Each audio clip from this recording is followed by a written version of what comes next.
dice todos los días. La Biblia dice, honra a padre y madre, porque es el primer mandamiento con promesa.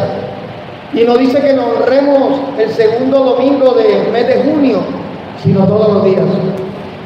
Y esto aplica para nuestro Padre Celestial. Hermana Luli, bienvenida, Dios le bendiga. Bertilda Tejeda, hermana Olga, hermana Ilse, hermana Andrea, todos los que están allí en la distancia, un abrazo y de corazón. Confiamos que la palabra que Dios tiene para nosotros hoy puede edificarnos, y digo empezando por mí. Abandonado por Dios es el mensaje que vamos a compartir hoy, y confiamos que esta palabra pueda traernos a una reflexión y a un entender de que tenemos a un Padre bueno en los cielos, que en todo tiempo, en todo momento, ha tenido cuidado de nosotros. ¿Cuántas veces no hemos sentido que Dios no nos escucha? Muchas veces. Muchas veces hemos estado en esa disyuntiva, en medio de la frustración, del desespero, nos hemos sentido totalmente solos. Porque quisiéramos que cuando oráramos viniera la voz que entra del techo y nos dijera, yo te estoy escuchando. Pero resulta que la Biblia enseña que el justo por la fe vivirá. Cuando nosotros nos postramos delante de Dios, cuando nosotros sentimos esa necesidad de ir a nuestro Padre, como dijo Jesús en Mateo 6:6, que cuando oremos cerremos la puerta de nuestra habitación y nuestro Padre que nos ve allí en lo secreto, dice, nos recompensará en lo público. Lo que habla de una relación íntima, personal con Dios. Dios espera que nosotros entendamos que así no sintamos frío, ni el calor, ni la escarcha que cayó, ni el aceite que se ve, ni las paredes que tiemblan. Dios espera que creamos que Él está con nosotros. Ahora, esto de sentirse solo, de sentirse abandonado aún por Dios, Jesús lo experimentó también. Jesús no fue ajeno a ninguna de las situaciones que nosotros como seres humanos experimentamos. Y vamos precisamente a Mateo, capítulo 27, versículo 46.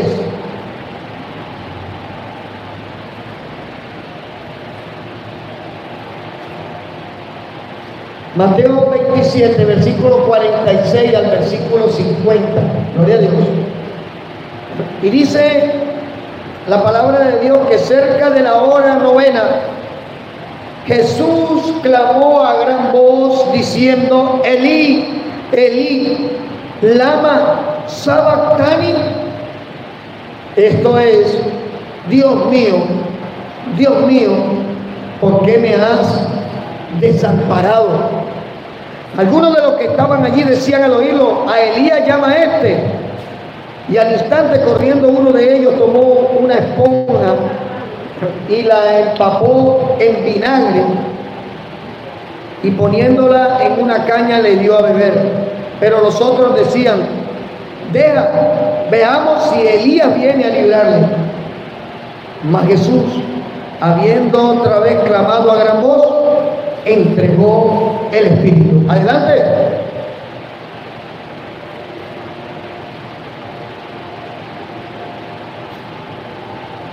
Elí, Elí, lama sabactani, traduce, Dios mío, ¿por qué me has desamparado? Lo que nos lleva a entender lo que sucedía en ese momento era que un cuerpo humano, el de Jesús, con dolores, con la sensación de abandono total, le pregunta al Padre por toda la soledad que en ese momento estaba experimentando. Y no era que Dios lo hubiera abandonado. Aquí suceden dos cosas, y es que Jesús se despoja de su deidad Y cuando dice que viene a experimentar todos nuestros padecimientos, esto incluía no solo una simple tristeza, sino el dolor extremo que muchos en determinados momentos tenemos que enfrentar cuando estamos en medio de situaciones que escapan de nuestro control. Por eso la pregunta cuando empecé, ¿cuántos han sentido que Dios no nos escucha? En ese momento la humanidad de Jesús se sintió en total abandono, porque no era fácil, no debió ser fácil el dolor que estaba experimentando, la angustia que estaba experimentando. Hace un mes citaba un estudio que hizo un científico y que se lo aportó a Discovery Channel, donde este científico, en primer lugar, acepta la existencia de Cristo. Al ir a estudiar la agonía de Cristo, la está aceptando, la agonía de Jesús. Y él decía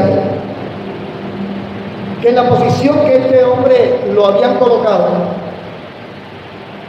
tratar de respirar era lo más doloroso que debía experimentar. Sus costillas estaban expuestas, pegadas a un madero rústico, la sangre coagulándose, pegándose a la madera, y cada vez que él trataba de respirar necesitaba encontrar un apoyo para subir el diafragma, y el apoyo eran los pies, y los pies estaban clavados con un clavo que los atravesaba.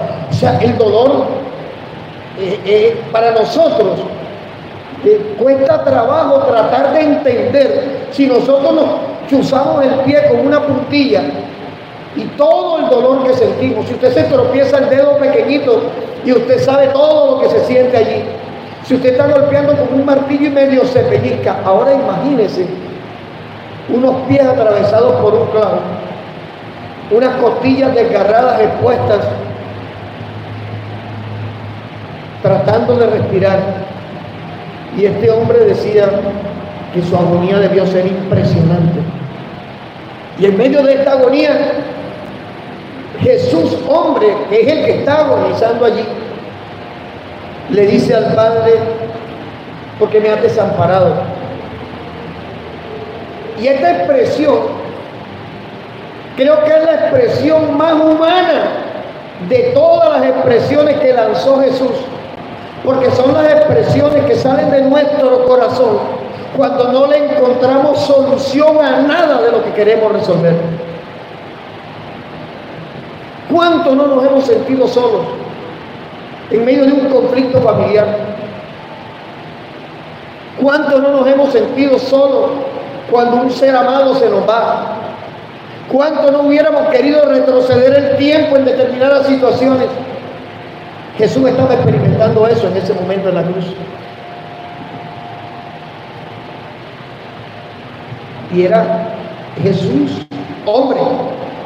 Su parte divina, el Hijo de Dios, el unigénito de Dios, Emmanuel, sabía que Dios no lo había abandonado. Pero la parte humana, que era la que estaba sufriendo allí, que era la que tenía que entender todos los vericuetos que representa el sufrimiento del ser humano, fue la que expresó: ¿por qué me has desamparado, Padre?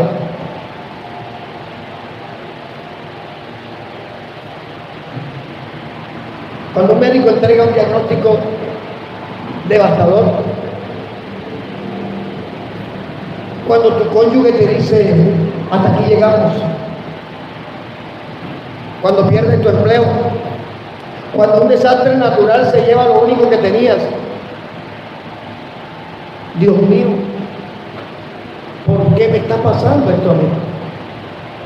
Porque en el fondo de nuestra alma entendemos que Dios puede hacer algo en nuestra vida. Y quizás muchos de los que estamos aquí reunidos, muchos de los que están allí en la distancia, han podido experimentar esta sensación de impotencia y de tener que llegar a preguntarle a Dios: ¿por qué me has abandonado? Porque tengo que vivir esto que estoy viviendo. Y fácilmente, y digo fácilmente entre comillas, podríamos citar Romanos 8:28. ¿Qué dice Romanos 8:28? Hermano o hermana, tranquila, que para los que aman a Dios todas las cosas obran para bien. Eso es fácil citarlo, pero vivirlo es otra cosa. Vivirlo es otra cosa. Porque al final, aunque esa palabra está puesta allí, desearíamos que ese proceso no fuera con nosotros. Porque nuestra alma no está diseñada para resistir el dolor solo. Usted no se da cuenta que cuando usted comparte su carga con una persona, quizás no se le resuelve el problema, pero el problema deja de pesar. Usted no se da cuenta que cuando usted tiene dolor en su corazón, usted habla con una persona y comparte su dolor y quizás no te va a devolver lo que perdiste, pero tu dolor deja de pesar. Porque el ser humano no fue diseñado para soportar solo el dolor. Y en estos momentos complicados, bien podrían aplicar las palabras del Padre que trajo a su Hijo Jesús para que se lo sanara. Miren lo que dice Marcos capítulo 9, versículo 21. Marcos 9, 21.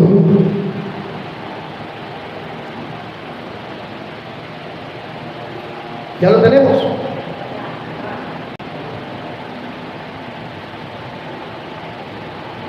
Estamos hablando de aquel joven que estaba endemoniado, que convulsionaba.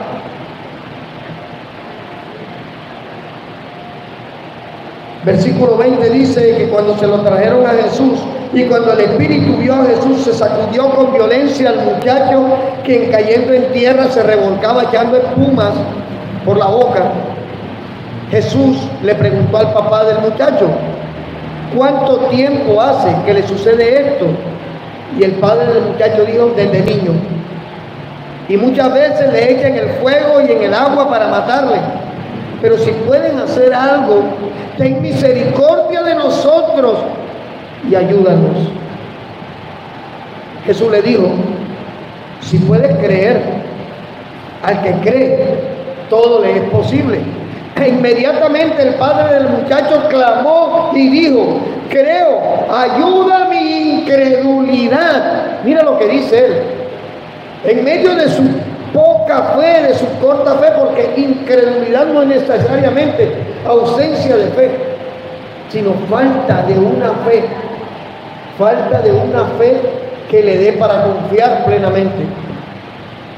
Le dijo: ayuda mi incredulidad. Y cuando Jesús vio que la multitud se agolpaba, reprendió al espíritu inmundo, diciéndole: espíritu mudo y sordo, yo te mando, sal de él y no entres más en él. Entonces el espíritu, clamando y sacudiéndole con violencia, salió y él quedó como muerto, de modo que muchos decían: está muerto. Pero Jesús, tomándolo de la mano, le enderezó y se levantó. Ese padre angustiado que va delante de Jesús a reconocer su poca fe, a reconocer que necesitaba que Él le alimentara su incredulidad, pero que en medio de esa necesidad sabía que Jesús era la solución para lo que tenía su hijo. Su hijo estaba endemoniado. Y aclaro, de este versículo, es uno de los versículos donde sacan que la epilepsia es un demonio. No necesariamente.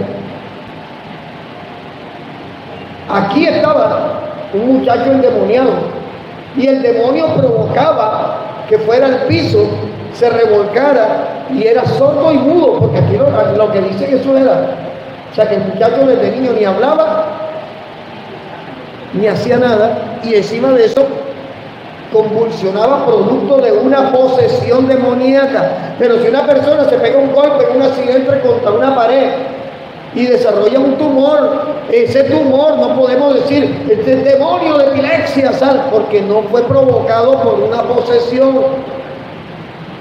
Hay epilepsia producto de eventos traumáticos a nivel psicológico, no necesariamente un demonio. Por eso es que nosotros, cuando vamos a orar por una persona, debemos estar apercibidos en el espíritu, pidiéndole a Dios discernimiento para entender qué es lo que vamos a hacer. Porque nosotros no podemos llegar emotivamente a meter mano, ahora te vas, si no sabemos qué está pasando allí. Yo le contaba a la hermana Vianney el sábado pasado una experiencia que tuve donde me llaman a ministrar en un niño que estaba endemoniado, y según las personas que estaban ministrando liberación, decían que eran legiones que estaban saliendo desde las 6 de la tarde y eran las 9 de la noche y todavía no salían. Yo les digo una cosa, la Biblia dice, no digo yo, la Biblia dice que a Jesús le fue dado un nombre que es sobre todo nombre, para que en ese nombre se doble toda rodilla de los que están en los cielos, en la tierra y debajo de ellos.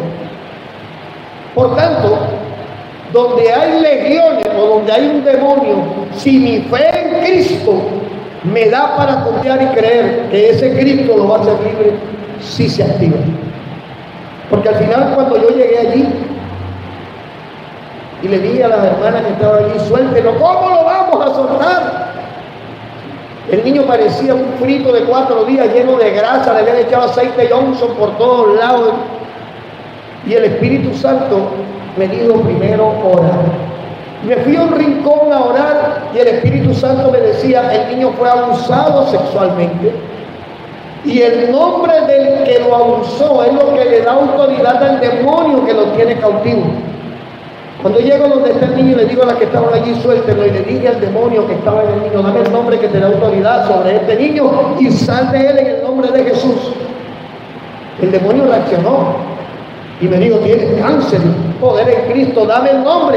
Cuando me dio el nombre, la tía que había llevado al niño empezó a llorar porque era el tío del niño. Yo no sabía cómo se llamaba siquiera el niño, pero el Señor, que sí sabe todo, y este niño dijo el nombre e inmediatamente el demonio salió. Porque Jesús es el nombre en el cual nosotros recibimos libertad y podemos proclamarle al mundo libertad. Ahora, mira que este padre de Marcos 9, 21 al 29, al 28, perdón, le dice a Jesús, ayuda a mi incredulidad. Es evidente que había un hombre en crisis, y los que somos padres creo que me entienden a qué me refiero. Que usted tenga un cuadro de hijos que tiene mañana que resolver 1000 cosas y no tiene ni para un desayuno de uno de tus hijos, eso es crisis. Que tienes un problema que resolver, que si no lo resuelve afecta toda la estabilidad de tu familia, eso es crisis. Y esas crisis nos llevan a la orilla y confrontan realmente cuál es nuestra fe. Y aclaro, voy a decir algo que quizás algunos me van a decir, si ahora vas a venir con eso. La duda no es lo opuesto a la fe. La duda es un componente de la fe, porque la duda termina cuestionando aquello en que no creo totalmente. Una cosa es un ateo y otra cosa es alguien que dude. Ahora, me va a decir, pastor, pero el apóstol dijo que el que duda es como el mar que va y viene. Precisamente. La gente que tiene una fe endeble o emocional, podríamos decirlo, no se desconecta de Dios. Usted lo ve que van y vienen. Hoy creen, mañana no. Usted lo ve reventado y de repente tú lo ves que no, hoy soy más espiritual que nunca. Es producto de eso. No han dejado de creer, han dejado de confiar. Y son dos cosas diferentes. Yo puedo creer en ti, pero no confiar en ti. Yo puedo saber quién eres tú, pero no confiar en lo que tú haces. Este hombre, al expresarle a Jesús, ayuda a mi incredulidad, no le estaba diciendo yo no creo en ti, porque entonces no se hubiera acercado a Jesús. Si él no cree en Jesús, no busca a Jesús. Él le dijo, ayuda mi incredulidad. Porque es que nosotros pasamos por procesos de duda. El que diga que nunca ha dudado de Dios no está vivo. No, yo siempre he creído. Mentira. Y entonces, ¿por qué explotamos? Y entonces, ¿por qué caemos en crisis? Y entonces, ¿por qué vamos a depresión? Cristianos en depresión, sí caemos en depresión. Porque el que cree en Cristo nunca, no sea mentiroso. Seguimos siendo humanos. Y los procesos y las luchas que se salen de nuestro control confrontan nuestra fe. Por eso te digo, la duda no es lo opuesto a la fe. La duda es parte integral de la fe. Porque la duda se llena con la fe. Es un componente de la fe. La duda de alguna manera te anima a verificar si lo que estás creyendo es verdad o es mentira, porque estás en esa ambigüedad. Pero si la hermana Jacqueline dijo que a ella Dios le hizo el milagro, y porque yo tengo el mismo problema y aquí no me lo ha hecho, está dudando, pero a la vez está confesando que Dios puede hacerlo. Por eso te digo, la duda es un componente de la fe, no es lo opuesto a la fe. Lo opuesto a la fe sería la negación total de la fe, ateísmo. Ahora, Mateo 28, versículo 17. Mire lo que dice con respecto a la duda.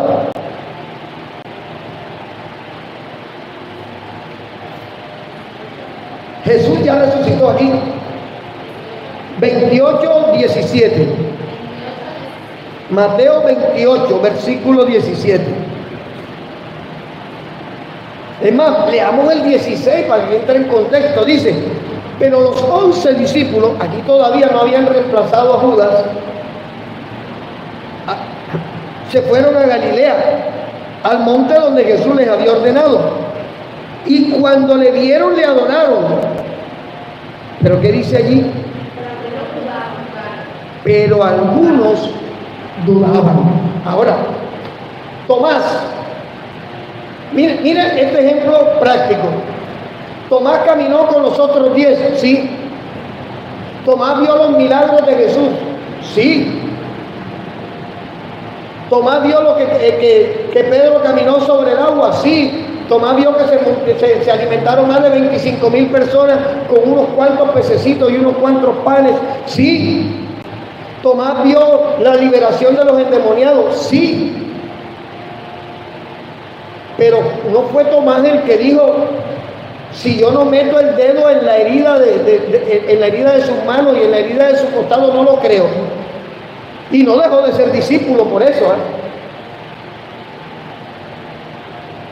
sino que cada uno asume las crisis desde una perspectiva diferente. Y en determinado momento, estos que dudaron sintieron que Jesús los había dejado solos, que Dios los había abandonado. Lo mismo que nos pasa a nosotros. ¿Cuántas veces llega un momento en que usted dice, no oro más por esto, ya me cansé? Dios a otros sí, a mí no. Yo lo he dicho, yo lo he pensado y lo he exteriorizado. Le he dicho a mi esposo, estoy cansado, y no por eso dejo de amar a Cristo, sino simplemente es parte de un momento que nosotros experimentamos. Y gloria a Dios que usted se atreva a decírselo a alguien. Peor es que se lo traiga usted solo, porque la Biblia dice, sobrelleven las cargas los unos con los otros. Por eso es que el contexto de la iglesia congregarse X días no es simplemente para verle las caras y cambiar de marca de maquillaje, o para que el pastor diga, oh, llené la iglesia. No, es porque ese día que nos vemos cara a cara, ese día podemos interactuar y podemos compartir Me alegro tanto de verte, y el otro decirle, si supieras el proceso que estoy viviendo, puedes orar por mí, mira, tengo esta situación, porque el cuerpo de Cristo es de vivos, no es de mudos. Mire, nosotros, ese grupito de WhatsApp que tenemos allí para Nehemías, tiene un propósito sencillo, elemental, que por lo menos alguien en la mañana diga, buenos días, Dios lo bendiga. Para eso es, para que usted se relacione de alguna manera y para que el día que vengamos en vivo y en directo podamos decir cuánto me alegro de verte hoy aquí. A mí me escribe alguien y me dice, pastor, el domingo tampoco voy, y tiene 3 meses que no viene a la iglesia. ¿Y por qué? Porque me toca trabajar, porque es el día del Padre. Yo te digo algo, mi esposa tiene una expresión que me gusta. Pastor, no voy el domingo porque voy a celebrar el Día de la Madre. Pastor, no voy el domingo porque el domingo es cumpleaños mi mamá. Yo todavía no he visto cumpleaños a las 10 de la mañana. Hermana, ya que usted le han celebrado un cumpleaños a las 10 de la mañana, a las 8 de la mañana, le llevan la torta, aparte de la torta, 8 de la mañana, todo el mundo venga que vamos a cantar Happy Birthday 8 de la mañana. No, eso lo hacen en la tarde. Sino que somos tan despreocupados por nuestra salud espiritual que magnificamos que se nos arranque una uña para justificar no venir a congregarnos, sin saber que cada vez que yo me niego, porque es que yo me niego, no es que no pude, es que el diablo se me atravesó. Si el diablo se atravesó, repréndelo, pero a mí el diablo no me va a quitar que venga a congregarme. Cuando íbamos a salir de la casa empezó a llover y le dije a mi esposa, ¿no? Si Dios quiere que vayamos, vamos. Si Dios quiere que vayamos, viene el InDriver. Y llegó el carro y resulta que la lluvia era una cuadra. El hermano Carlos Consuela, que está allí cerquita, se dio cuenta. La lluvia era una cuadra, el resto era sol. Porque nosotros tenemos que atrevernos a mirar más allá de lo aparente y de lo evidente. La gente piensa, no importa que yo no vaya 3 meses. Y lo publican en Facebook, agradecido con Dios. Y el diablo opinando, numeral, esconchinflado a la 3. ¿Por qué? Porque hemos perdido ese hambre que teníamos cuando llegamos a Cristo. Mi esposa me daba esta mañana el testimonio que compartían ayer con la hermana Jacqueline en el ensayo de la alabanza. En la iglesia donde nosotros nacimos en Cristo, había más de 80, 90 jóvenes. Y estos jóvenes trabajaban, es más, algunos trabajaban conmigo.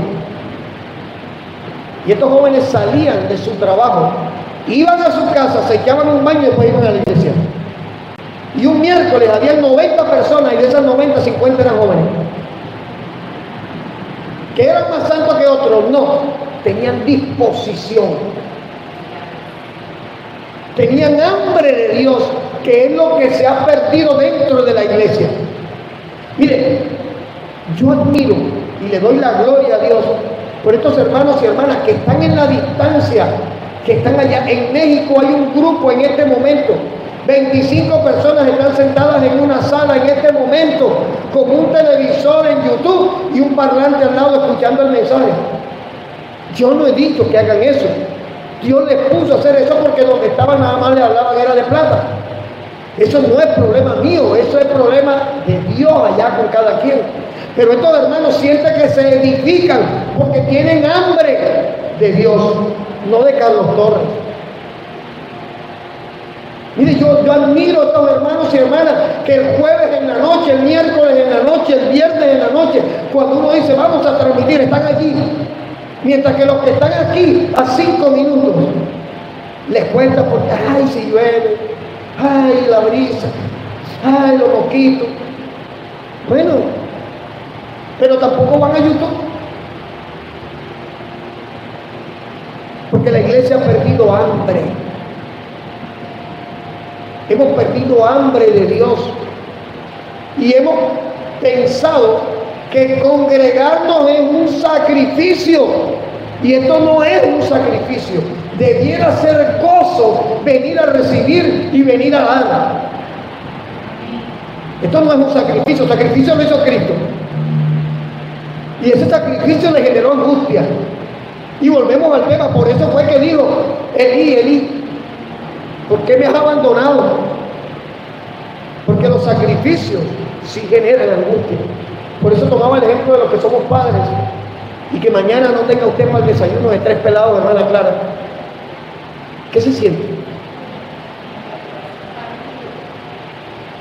¿Qué es sacrificio? Que le llevan un plato de arroz con camarones a usted y usted lo parte en 3 pedacitos. Eso es sacrificio. Pero venir a congregarnos, estar dispuesto a recibir una palabra, eso no es un sacrificio. Pastores, que hoy es el día del padre y a mi padre yo no puedo dejarlo abandonado, pero si te abandonó 30 años, yo escuché que lo que tú me has dicho nunca lo has honrado, hoy lo vas a honrar. ¿Cómo que es que le vamos a poner la corona hoy? Están ya frías desde anoche. No, pero seamos serios. Todo tiene su tiempo. Todo tiene su momento. Ahora, dice la Biblia que acabamos de leer en Mateo 28, 17, que algunos de los discípulos dudaron y no dejaron de ser discípulos. ¿Por qué? Porque es que el plan de Jesús no es que porque tú dudes, Él te corta. No, ese no es el plan, esa no es la idea. Ese mensaje de que si usted dudó, se va para el infierno, eso es mentira. Usted dudó, usted necesita lo que el padre de este joven endemoniado le pidió a Jesús: alimenta mi incredulidad. Yo estoy seguro que todo aquel que reconoce delante de Dios: Padre, he dudado, mi fe se ha apagado, mi hambre por ti se me ha quitado, aliméntame nuevamente. Te aseguro que Dios va a hacer algo, porque nuestro Dios vive, reina por los siglos y está atento a la oración de sus hijos. Ahora, esta expresión de Jesús en la cruz, esta expresión de Jesús, Elí, Elí, lama sabactani, no fue una improvisación. ¿Cuántas veces Jesús debió tomar este salmo y lo debió haber orado? Que lo tenía en su disco duro, que en medio de la agonía fluyó en él. Salmo 22, versículo 1.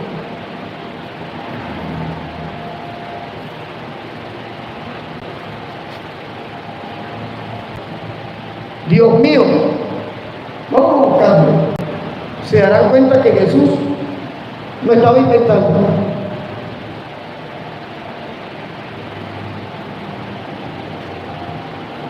Salmo 22, versículo 1, ya lo tenemos.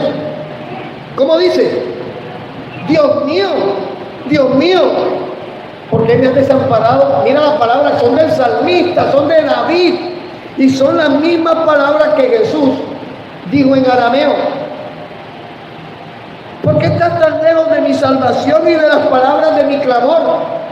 David, cuando Jesús está en la cruz, tomó las palabras del salmista, vinieron a él en su intimidad con Dios. Esto ya era una oración que había fluido de su boca muchas veces, porque Jesús debió experimentar muchas veces esa soledad y esa sensación de abandono de Dios, porque era parte de su proceso en la tierra. Porque sentir lo que nosotros sentimos era parte del propósito de que Él viniera a hacerse carne. Ahora, el salmista estaba en plena aflicción.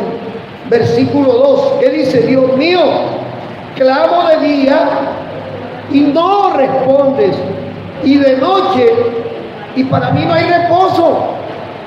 ¿Se dan cuenta de la queja del salmista? Y no dejó de ser el salmista, porque de allí en adelante son 120 y pico más de salmos, y el 119 se demora como 5 páginas.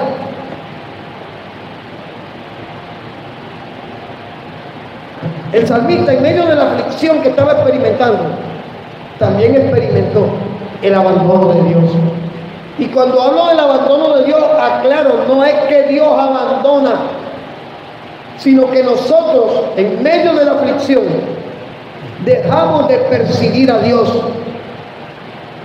En medio del relax, dejamos de percibir a Dios, porque la Biblia dice, busquen a Dios mientras pueda ser hallado. La Biblia dice, búsquenlo y lo hallarán. Entonces siempre estará dispuesto. El clamor de Jesús en la cruz nos hace entender que Él, el Cristo, entiende lo que es ser humano, lo que es la zozobra, lo que es experimentar una gran crisis emocional y una crisis de fe. Y esto lo afirma cientos de años después Pablo. Filipenses capítulo 2 versículo 5, vamos a buscarlo. Filipenses 2, 5.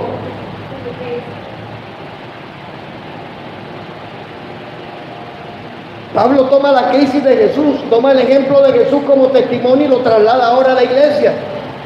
Filipenses 2:5 dice Pablo: haya pues en ustedes el mismo sentir que hubo en Cristo Jesús, el cual, siendo en forma de Dios, no estimó ser igual a Dios como cosa a cual aferrarse, sino que se despojó a sí mismo, tomando forma de siervo, hecho semejante a los hombres, y estando en la condición de hombre, se humilló a sí mismo, haciéndose obediente hasta la muerte, y muerte de cruz.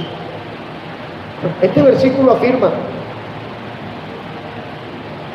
que Jesús sabe lo que tú y yo estamos viviendo hoy, lo que tú estés atravesando hoy, llámese como se llame tu crisis. Jesús sabe qué te está generando, porque ya lo vivió. Allí en Primera de Reyes, capítulo 19, versículo 4, tremendo hombre de Dios, Isaías, le dice al Padre: mátame mejor. Y viene de matar 450 profetas de Baal. Lo amenazó Jezabel, salió corriendo y le dijo: Señor, mátame mejor. ¿Por qué? Porque Isaías en ese momento no estaba viendo hacia los cielos, sino estaba escuchando la amenaza que había sobre su vida. ¿Qué movió a Isaías a decirle al Padre: mejor mátame, es mejor morir? Estaba en depresión. Y ninguno de nosotros está exento de caer en un momento de depresión. No, que yo soy inmune a eso. No, Señor. No somos inmunes. La Biblia dice que nosotros tenemos que considerar a otros, porque nosotros también podemos ser tentados. Dice que se crea firme, cuídese, que no caiga. No, que yo nunca. La palabra nunca es una palabra demasiado absoluta. Nosotros no sabemos qué va a pasar mañana. Nosotros no sabemos qué crisis vamos a enfrentar dentro de un mes. Por eso la palabra nunca es una palabra demasiado absoluta. Nosotros debemos vivir en función de depender de Dios de tal manera que en medio de la crisis, sea cual sea la crisis, el Espíritu Santo pueda hablar a nuestra alma de tal manera que podamos tener la paz de Dios para seguir mirando hacia Él como la única solución en medio de los conflictos. Ahora,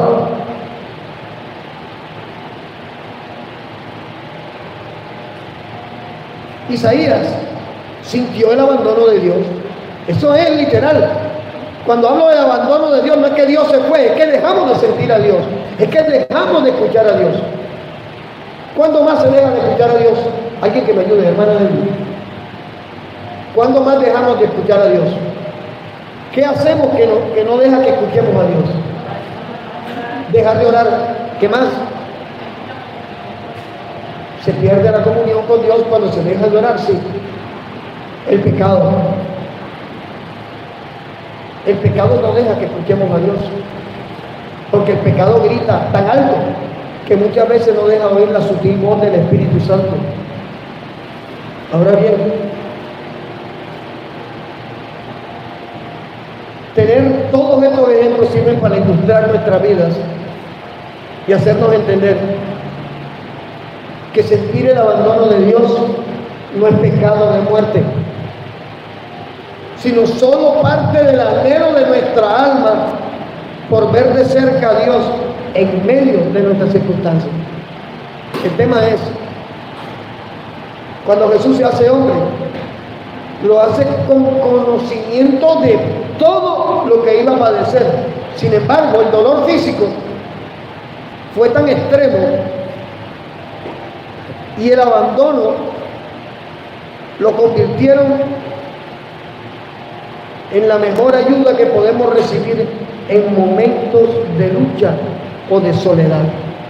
Lo que él experimentó como dolor, lo que él experimenta como abandono de Dios, se queda como testimonio de que si él sabe lo que estoy viviendo, él es el mejor consejero que puedo encontrar. Leía el testimonio del pastor Ronald Greer, pastor de Atlanta, que experimentó un ejemplo traumático, doloroso, porque si nuestra madre parte teniendo 90 años, duele, pero de alguna manera vivió su vida, vivió su proceso. Pero este hombre, su esposa no podía tener hijos, tienen un bebé y a los 2 años el niño muere en un accidente, teniendo el niño 2 años de nacido. Y él y su esposa cayeron en una depresión tremenda, porque ellos no daban para entender por qué había muerto su bebé, si habían orado durante 8 años por tener un bebé y su bebé muere. Cuando logran entrar en el reposo de Dios, tanto él como su esposa tomaron una decisión loca para muchos, sabia para Dios. Escribieron un libro contando su historia, contando su dolor de padres, pero a la vez también dando testimonio del consuelo de Dios. Y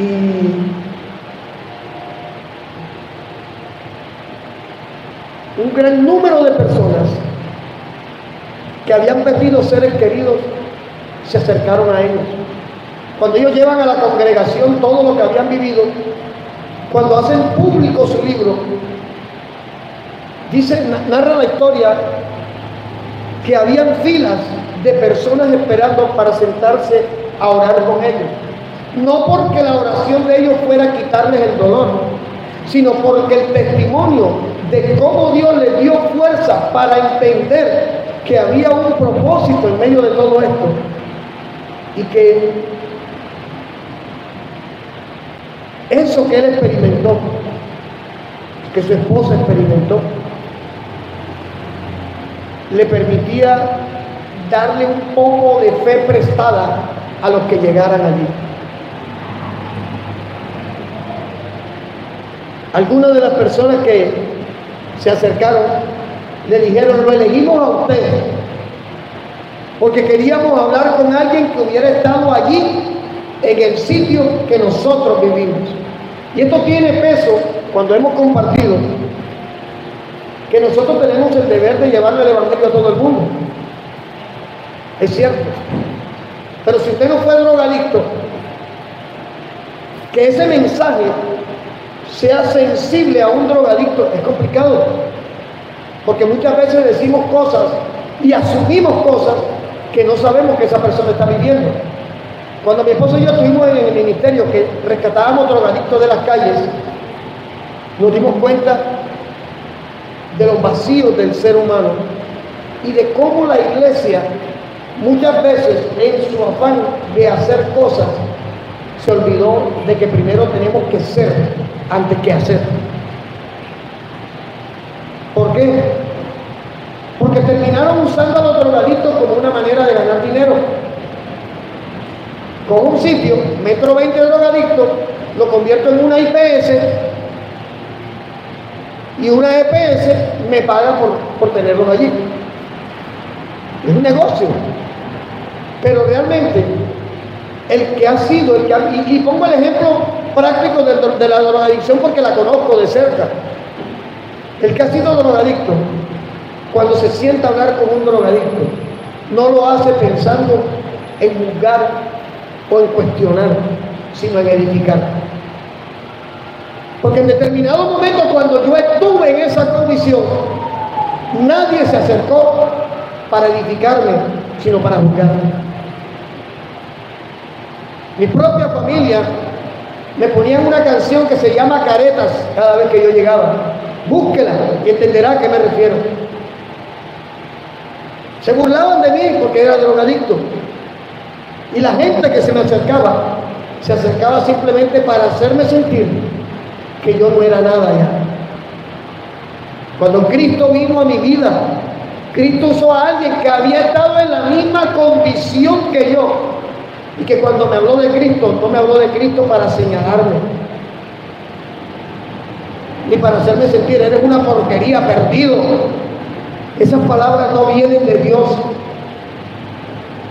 Nosotros hemos perdido la sensibilidad de Dios para acercarnos a la gente, aun cuando nos hayan fallado. No tenemos por qué dañar a nadie con nuestra boca. Hay mucha gente que te ha dado la puñalada por la espalda. Sobre todo duele cuando tú lo has ayudado siempre. Ahí duele más. Pero allí es donde está viviendo a Cristo. Porque Cristo a Tomás no le dijo, te desecho por no creer. Cuando Jesús apareció, ¿qué le dijo a Tomás? Mira, o sea que siempre estuvo escuchando.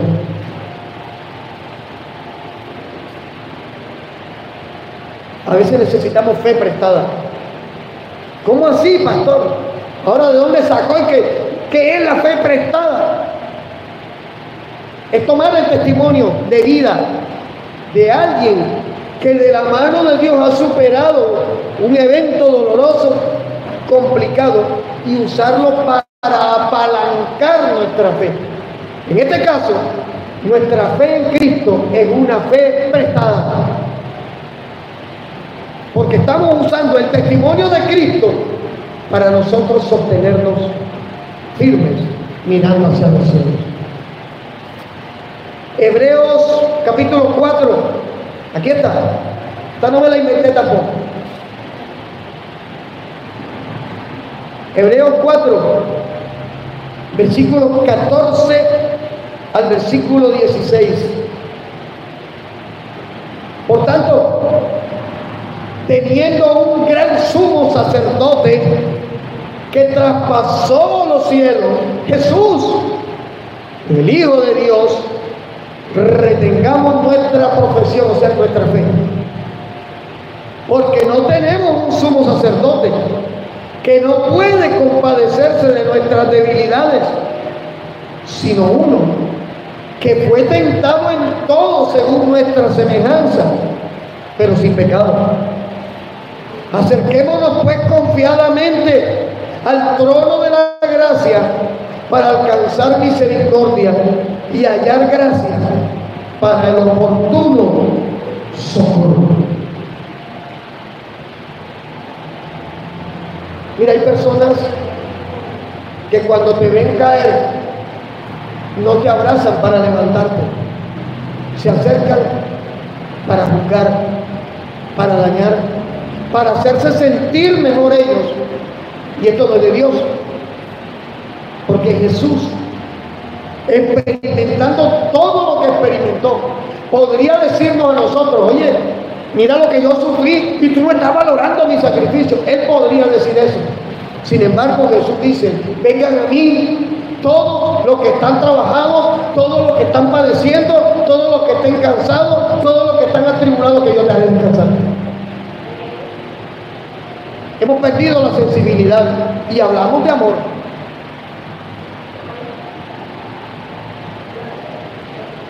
Pero la Biblia dice que el amor cubrirá multitud de pecados. Qué fácil es decirle a alguien que vemos en tribulación: deja la amargura. No parece ningún cristiano. Eso sale fácil de la boca. Pero te has puesto a meditar si el cambio de esa persona, ¿a qué se debe? Que en vez de decirle deja la amargura, podrías decirle: ven acá, quiero orar por ti, porque he visto un cambio en tu estilo de vida. Son dos cosas diferentes, son dos actitudes diferentes. Sino que desde la perspectiva humana, nuestra carne caída siempre quiere estar por encima del otro. Pero Jesús dijo: vengan a mí.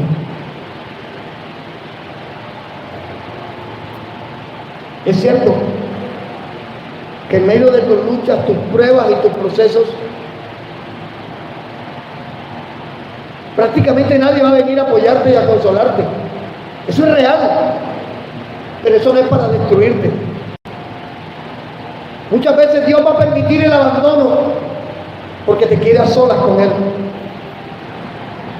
Muchas veces Dios va a permitir que tu propia gente te dé la espalda porque te quiere a solas con Él.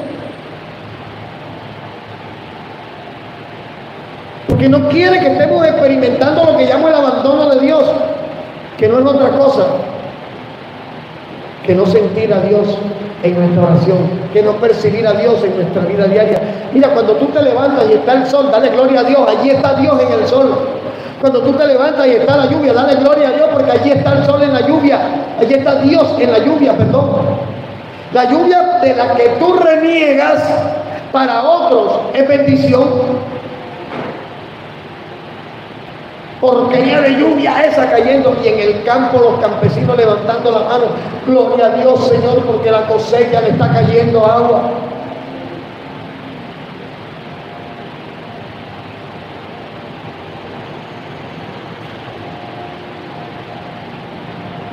Nos cuesta trabajo atrevernos a compartir nuestras aflicciones. Mira, con esto termino. Venimos de estilos de vida diferentes, todos. El cuerpo de Cristo está compuesto por hombres y mujeres imperfectos. Todos somos imperfectos. Arrancados de diferentes situaciones, criados en condiciones diferentes, pero amados por un Dios perfecto. Y venimos a Cristo y venimos marcados, y venimos heridos, venimos dañados. ¿Tú sabes lo que marca la ausencia de un padre? Pues yo sé lo que se siente. Que tú como adolescente, como joven, quieras tener a alguien con quien hablar y decirle lo que estás sintiendo y que no haya quien. Yo sé lo que se siente. Pero venir a Cristo implica tomar eso que te marcó y atreverte, en primer lugar, a confesárselo a Cristo. Es lo primero que tienes que hacer. Y en segundo lugar, atreverte a decirlo. Porque cuando tú lo dices, le estás dando testimonio al mundo de que lo has superado. Nosotros no podemos hablar de que hemos superado algo si cuando lo hablamos todavía nos saca lágrimas. Hay una hermanita que mi esposo y yo conocemos, que predica muy bien, que tiene un tremendo llamado, pero que cada vez que predica y habla de la ausencia del papá, empieza a llorar. Y mi esposa la aconsejó y yo la aconsejé: venga, hija, usted no está en condiciones todavía de predicar porque tu corazón aún no ha sido sanado. Porque cada vez que hablas de tu papá y del vacío de tu papá, tú lloras. Entonces quiere decir que aún hay dolor en tu corazón. Y ese dolor, el enemigo lo ha utilizado contra esta hermana para distanciarla de Dios. Por eso es que es necesario atreverse a compartir la aflicción. Porque cuando usted comparte la aflicción, no es que tu hermano sea chismoso. Cuando tu hermano te dice: mira acá, ¿qué te está pasando? No es que sea chismoso, te está amando, está preocupado por tu vida espiritual. ¿Por qué? Porque nosotros sabemos que todo el que se aísla pierde. El único aislamiento que nos beneficia es cuando nosotros cerramos la puerta de nuestra habitación y nos encerramos a solas con Dios. Pero si usted es cristiano, se traga todos sus problemas solo, si no se lo comparte ni a Dios, ni se atreve a compartirlo con alguien, usted tiene problemas que resolver. ¿Por qué? Porque se supone que cuando hemos venido a Cristo, Él nos recibió con toda la carga de aflicciones que teníamos, pero Él nos dio nuevas fuerzas. Cuando Mateo 11:28 dice Jesús, vengan a mí todos los que estén trabajados y cargados, que yo los haré descansar. Jesús no dijo, yo te lo voy a resolver, Dios te voy a dar reposo. Y ese reposo se llama la paz de Dios. Y la paz de Dios te permite entender que sí, como dice la canción del compositor que murió hace poco, mi padre no siendo malo, a pesar de todo, solo me dejó. Cuando usted admite eso y usted perdona aquello que tu padre te hizo, te permite ser edificado y ser restaurado. Y a ese padre ausente en determinado momento, tu vida en Cristo hoy le da testimonio de que vale la pena mirar hacia Cristo. Porque yo tengo claro algo, y con esto termino. Cuando yo me convertí, yo tenía 20 y tantos años de no saber de mi papá. Y mi testimonio un día de esto, que Dios me inquiete, lo comparto completo. Yo tenía una pistola lista para matar a mi papá. Y duré 12 años buscando la manera de ir a Venezuela. Yo dije, lo encuentro, le doy 2 tiros y se acaba el problema. Porque él me dañó, porque él me abandonó, porque él no me apoyó, porque por culpa de él no estudié lo que quería estudiar, porque por culpa de él soy drogadicto, porque por culpa de él estuve preso. Yo le culpaba a todo aquel papá ausente. Pero cuando vengo a Cristo, el Espíritu Santo empezó a hablarme y yo le decía a mi esposa, tú no escuchas. No escucho, es que oigo una voz que me dice, pídele perdón a tu papá. Y en mi lógica yo decía, ¿por qué? Si él me dañó, ¿por qué? Si no me dio, ¿por qué? Si me abandonó, ¿por qué? Si cuando más lo necesitábamos, nos dejó. Y el día que no soporté más, que no sabía qué hacer, en la iglesia donde me congregaba, yo le pregunté a alguien, le pregunté al pastor y lo que me dijeron es si está comiendo bien, si está durmiendo bien. Hablé con un hermano que Dios me puso a la mano y le dije, me está pasando esto. Me dijo, ¿qué te pasó con tu papá? Y le empecé a contar llorando todo lo que había experimentado desde los 13 años, cuando tuve que hacerme cargo de mi mamá, de mi hermano, cuando tuve que dejar todo porque me tocó trabajar y empezar a laborar desde los 13 años. Por eso a veces cuando digo me siento cansado, no lo digo como una utopía, sino que desde los 13 años sé lo que es salir a la calle para conseguir el dinero para la comida, porque tú no podías permitir como hijo que tu mamá y 3 hermanos más desde las 6 de la mañana hasta las 5 de la tarde estuvieran sin comer. Pero todo eso afecta. Y este hermano me dijo, ¿sabes qué? Dios te está hablando, el Espíritu Santo te está hablando. Tú no eres drogadicto por culpa de tu papá, tú fuiste drogadicto por decisión tuya. Eso me confrontó. Eso me impactó. Yo dije, pero ¿cómo hago, Dios mío, para pedirle perdón a alguien que en primer lugar él fue el que me dañó y en segundo lugar tengo 20 y tantos años que no sé de él? Y este hermano me dijo, ahora. Y esa noche oré con mi esposa, estaba mi hijo Carlos Daniel, que es el tercero, estaba recién nacido, todavía ni Elías ni Samuel aparecían en el horizonte. Y yo le dije a Dios, si esto viene de ti, ayúdame. Y hay oraciones que Dios responde así, y uno quisiera que todas fueran así. Y a los 2 días yo iba bajando las escaleras del edificio donde yo vivía, y salgo a la calle y venía pasando una hermana de mi papá, que tenía años que no me hablaba, y tenía sus motivos, y me abrazó y me dijo, hijo, mira, ve, este es el teléfono de tu papá, fulano de tal vino, y aquí me dio el número de él. Le dije, ¿qué voy a hacer? Me devolví, porque Dios me había respondido. Y me fui a una cabina de Telecom llamé, me contestó la mujer de mi papá allá, su nueva mujer, cuando le dije que lo llamaba Carlos Torres, y mi papá se llamaba Carlos Torres, me dijo, ya voy, y me lo pasó. ¿Y sabe qué sucedió allí? Cuando mi papá me contestó y le dije que era su hijo, que era yo su hijo el que hablaba, mi papá empezó a llorar y a decirme que tu mamá, yo no te llamé para hablar de mi mamá, te llamé para hablar de ti y de mí. Yo te estaba buscando para matarte. Yo estuve en la droga, yo estuve en esto, y mi papá empezó a llorar y yo empecé a llorar. Pero cuando yo salí de esa cabina era otro, y desde esa noche dormí. Desde esa noche el Espíritu Santo dejó de decirme, pídele perdón, porque yo le pedí perdón a mi papá. Eso es honra. Él se equivocó, pero yo también. Y mi deber era hacer lo que la Biblia demanda que debo hacer. Porque si yo no sano, daño también a mis hijos. La Biblia dice, y si el justo con dificultad se salva, ¿dónde quedará el impío? Lo que tenemos el privilegio hoy, hermano Carlos, de ser padres, nos damos cuenta de la necesidad que tenemos de que nuestro Padre Celestial esté con nosotros en todo tiempo. Porque vamos a fallar. Carlos, esto no es profético, esto es directo. Tú le vas a fallar a Diego. Eso está escrito, eso viene del hecho. A Diego le va a gustar el rojo y te vas a presentar con unos zapatos azules y te va a decir, papá, eso no era lo que quería. Porque le vamos a fallar de alguna manera. Lo que debemos estar apercibidos es que la ausencia de Dios en nosotros no puede ser crónica. El abandono de Dios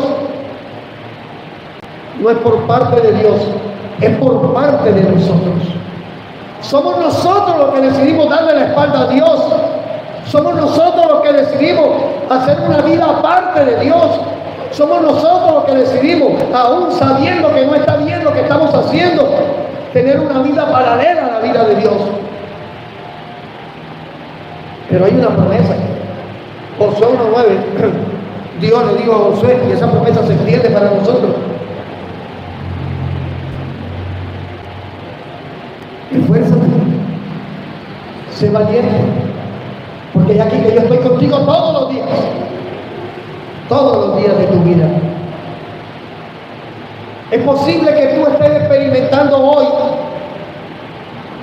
ese abandono de Dios, y lo digo entre comillas. Y quiero decirte, antes que oremos, que no importa el tamaño de la circunstancia, Dios es más grande que la circunstancia. Que no importa el tamaño de la amenaza, Dios grita más alto que el que te amenaza. Que no importa lo oscuro que veas el horizonte, detrás de toda tempestad, detrás de todo aguacero, detrás de todo nubarrón, siempre estará el sol alumbrando. Vamos a orar, sí, vamos a darle gloria a Dios por su palabra.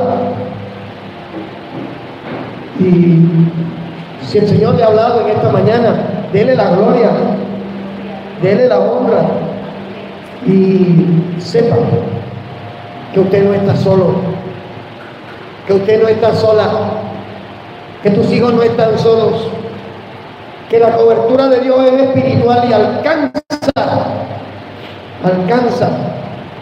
es lo suficientemente poderosa para bendecirte a ti y para bendecir tu vida y la de tus hijos. Vamos a orar, ¿sí? Vamos a cerrar nuestros ojos por un momento allí donde estamos. Padre, gracias. Hoy es tu día, Padre, y gracias por hablarnos a través de tu palabra. Perdónanos.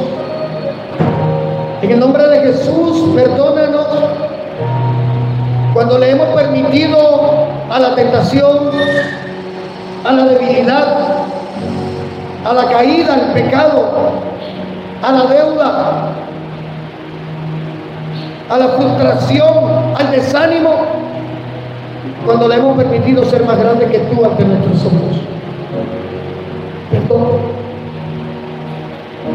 Perdón por esos momentos en los cuales hemos dudado de que tú estás con nosotros. Hoy creemos en el nombre de Jesús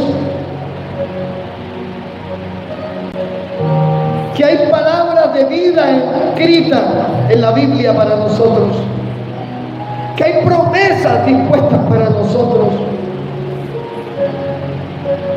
y que los que tenemos hijos podemos creer que nuestro Padre también tiene cuidado de nuestros hijos, que tenemos que aprender a ser padres relacionándonos con nuestro Padre Celestial,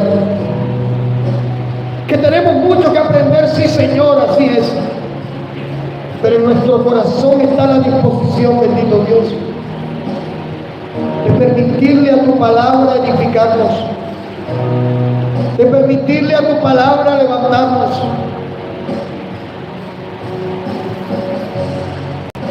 Espíritu Santo, en el nombre de Jesús, hoy clamamos para que tu presencia en nuestro alma siembre esta palabra. La ausencia de Dios solo existe en nosotros porque nos hemos distanciado de ti, porque hemos puesto la mirada donde no teníamos que colocarla, porque hemos levantado ídolos en nuestras vidas, porque te hemos reemplazado por cosas, por personas, y nos hemos olvidado que tú eres Padre por la eternidad, y que eres un Padre que nos ama con amor eterno, y que a pesar de que muchas veces te hayamos fallado, tu abrazo siempre está dispuesto para nosotros.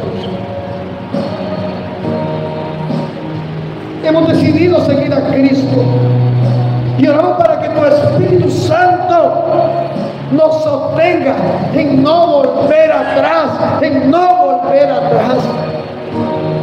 Y oramos, nos ponemos de acuerdo en el nombre de Jesús por aquellos padres que aún arrastran heridas de su pasado, por aquellos padres que aún están golpeados por todo lo que vivieron en su infancia, para que en el nombre de Jesús, bendito Dios, podamos aprender a ser padres por el testimonio de tu palabra, en el nombre de Jesús. Y proclamamos en el nombre de Jesús, Señor, un renovar de nuestra fe, un renovar en nuestra comunión contigo, en nuestro altar personal contigo.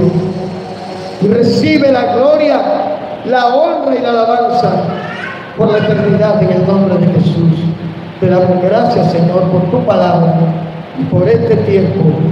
Y por favor, que cada hogar representado aquí, que cada hogar representado allí en esta transmisión, por nuestros hermanos, nuestras hermanas, que son parte de nuestra familia en Cristo, puedan recibir de ti la bendición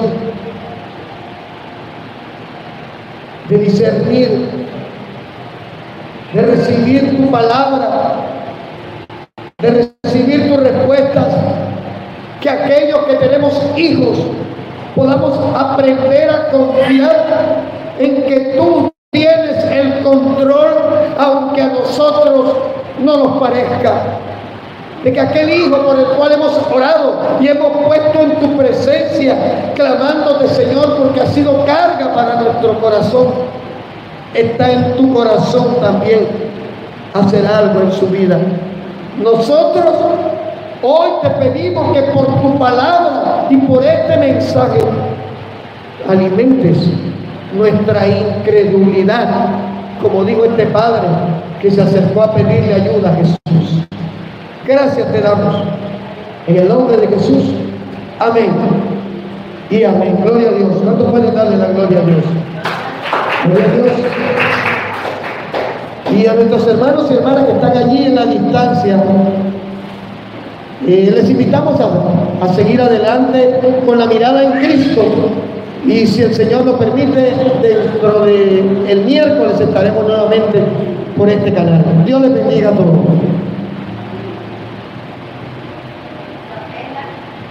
La hermana de Brito.